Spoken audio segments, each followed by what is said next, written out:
તો સુરતમાં વીટી ચોકસી લો કોલેજમાં લોક અદાલત સેમિનાર યોજાઈ ગયો, જેમાં પેન્ડિંગ કેસોના ઝડપી નિકાલ માટે અવેરનેસ કાર્યક્રમ યોજાયો.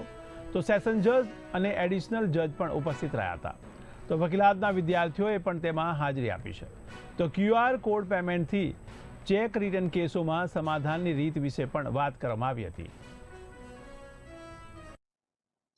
આજના લોક અદાલતના જે પ્રચાર પ્રસારનું માધ્યમ તરીકે અવેરનેસનો કાર્યક્રમ હતો, જેમાં મુખ્ય વક્તા તરીકે સુરતના SP મહેતા સાહેબ, એડિશનલ ડિસ્ટ્રિક્ટ સેશન જજ, પછી SS પરીખ સાહેબ કે જે એડિશનલ સિનિયર સિવિલ જજ છે, અને સાથે સાથે દિયા જોશી સાહેબ કે જે ફૂલ ટાઈમ સેક્રેટરી અને સિનિયર સિવિલ જજ છે, તેમને સેવા આપી હતી અને એમને વિદ્યાર્થીઓ સાથે ખૂબ નજીકથી ઇન્ટરેક્શન કરેલું હતું અને એને કારણે આ લોક અદાલતનો કાર્યક્રમ સફળ થયો હતો. એના અનુસંધાનમાં એક અવેરનેસ કેમ્પેન અને એક સેમિનારનું આયોજન કરેલું હતું વીટી ચોકસી સાર્વજનિક લો કોલેજ ખાતે. ત્યાં અમે હાજર છીએ.